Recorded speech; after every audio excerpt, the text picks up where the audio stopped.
14:20 in the morning for this January the 24th, 2023. Today's show is brought to you by SeatGeek and the SeatGeek app. Use promo code 1420pod at SeatGeek.com today to save yourself $20 on your first purchase of your tickets for your shows, concerts, games, whatever it may be. Anyways, the NFL playoffs are on the roll. Like we talked about, had Dave on last night. Great fun show. Will be out later today.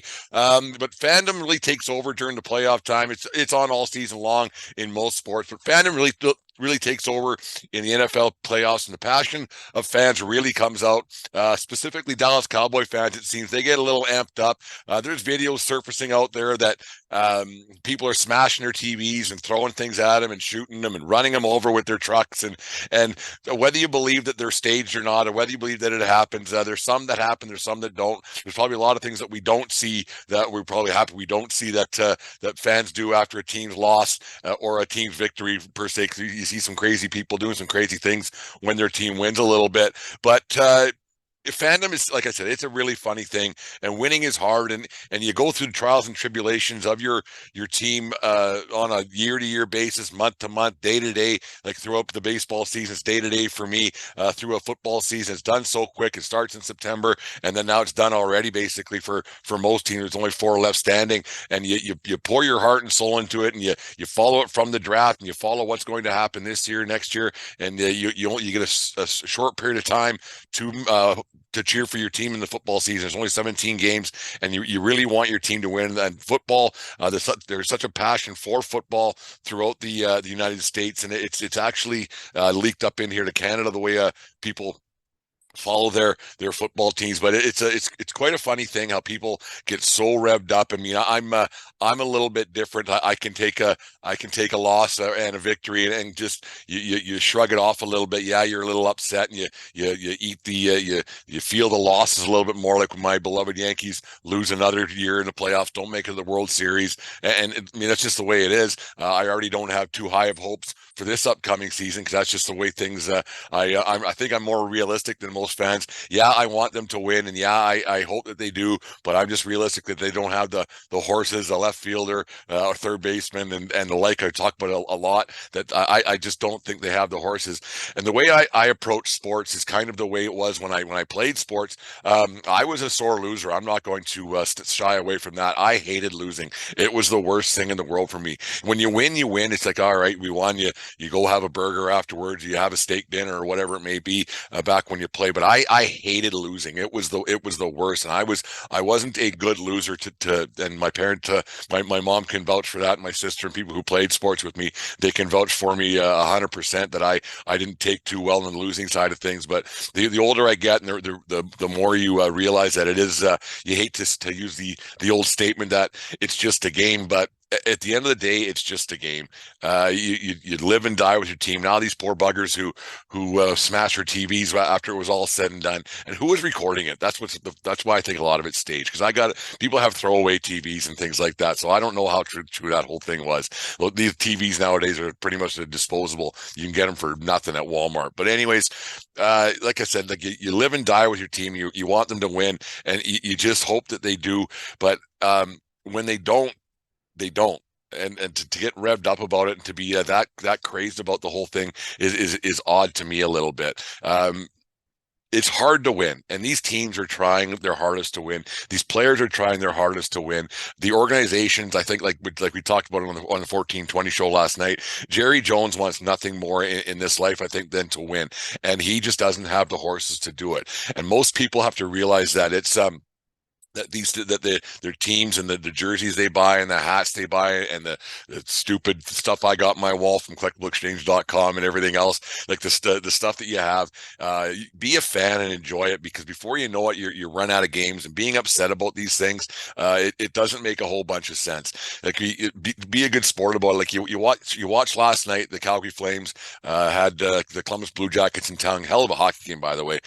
We don't break things down here on the 1420 podcast about actual games. Flames. But a hell of a hockey game. I was watching it as we were recording our show last night, and Johnny Gaudreau, Johnny Hockey, as he was dubbed when he played for the Flames, he left via free agency last night or last summer, and it surprised me going to Columbus. A lot of speculation as to why he went there, why he went to Columbus. Said he wanted to be closer to home. Columbus isn't exactly closer to home.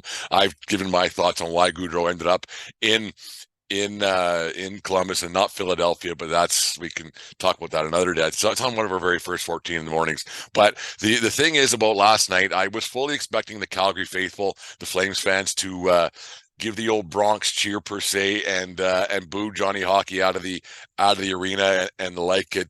But they did the video tribute, which is always an odd thing to salute a guy on the opposing team, but it was a nice gesture that they put it up there. A lot of highlights, a lot of stuff that happened. Just one as recently as last spring when Gaudreau scored the Game 7 winner in overtime versus the Dallas Stars in a hell of a hockey game. I remember double overtime, I think that one went, and that was a hell of a game. So it wasn't that long ago where Gaudreau was well beloved by Flames fans. He leaves, people get all upset, and they're calling for his head and everything else, and then you take a step back, and they had like the video tribute was going on, and then it was over. Gaudreau came out on the ice, and the fans were giving him an ovation, and it kind of goes to show that, you know what, it's just a game. And Gaudreau was well within his rights to leave Calgary, to see you later. The way he did it was a little bit snaky, the waiting for the last minute to go, but it's well within his rights as a free agent, as a professional athlete, to get the heck out of Calgary, and he took that opportunity to do it. There's lots of speculation as to why some are a little off the wall, some are right up what they actually probably happened, but it was well within his rights. The people of Calgary saluted him for his time there. They smiled, they cheered, and they gave him the proper salute that he I guess deserves, because he put a lot of heart and soul, had a lot of good years. His formative years growing up were in Calgary, and it was home for a lot of years. So it was good to see that happening, and that sport is just a game, and it's just supposed to be for entertainment, and you're supposed to embrace that kind of stuff. The guy that they should have been booing last night was a guy by the name of Daryl Sutter, but we've talked about that on last night. Dave had a nice thought on that about the Pelche situation with Sutter on the weekend too. So it was good to talk to Dave about that and get his views on things, because sometimes 14:20 in the morning I can have a bit of a skewed view of things that go on. But it's good to see that sometimes that sport it's just a game, and you hope your team wins, and you want your team to win, but it's really hard. I mean, you have teams, which is funny when you talk about that side of things. You want your team to win so badly that you're hoping that they lose for a year, because you got a kid by the name of Connor Bedard coming up out of junior. So hockey teams are clamoring for their team to lose.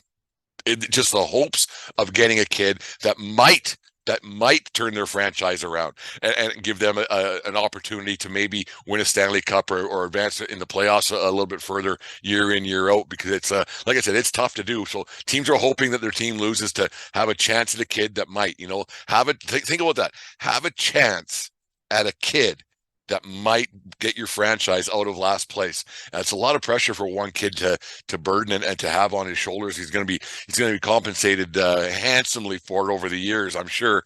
But it's a lot of pressure on a kid to be thrown in that kind of a spotlight. And with the hopes and dreams of fans, ownership, other players and everything else, that this kid might be the one to get him over the hump. And you got free agents and everything else that can happen with sport, and it's tough. Like, it is a tough thing to do, is to win a championship, as most teams know every year. All but one team every year wins one, and most teams, like, we got spring training coming up, and on Foul Tips last week I broke down the 10 teams that aren't making the playoffs, and I broke that down instantly. Like, there's 10 teams when spring training starts in 20 some days. Actually, 20 days to the day, 20 days away from now, pitchers and catches report. And I already told you about 10 teams that aren't making the playoffs, right? And is there high hopes? Probably not, but it's kind of crappy for a team knowing to go in to a season that they're not going to win. And at the end of the day, it don't matter. Like, I know you hope your team wins, and you want your team to win a lot, and it makes the game more enjoyable. But when your team wins, you can just go, all right, they won, right on. We'll do it again tomorrow, especially with the baseball season. You'll do it again tomorrow. And then it's just it's just one of those things. You just enjoy the games while they last, because eventually, as like when you're a player, eventually you run out of games and you can't play anymore, right? And I think people really have to realize that you can't just get your hopes and dreams. Listen to our podcast, enjoy sports, and be a fan about things, but enjoy them more, and don't be wound so tightly that you lose the enjoyment of the game and the enjoyment of the sport, because before you know it, you can't watch them anymore, and you got to wait another 6 months to enjoy a baseball game that you watch every game. It takes you how many months to watch another football game?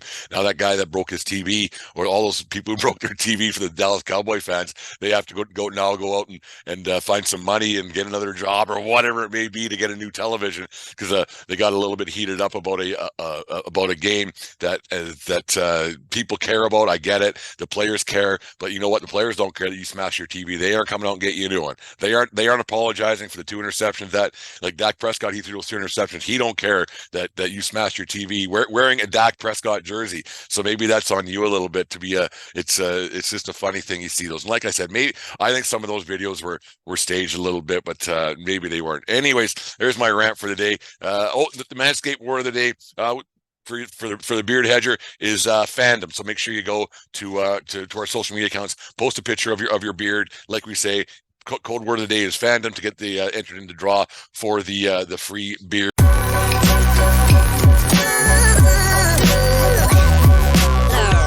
The following is a presentation of the Belly Up Sports Media Network.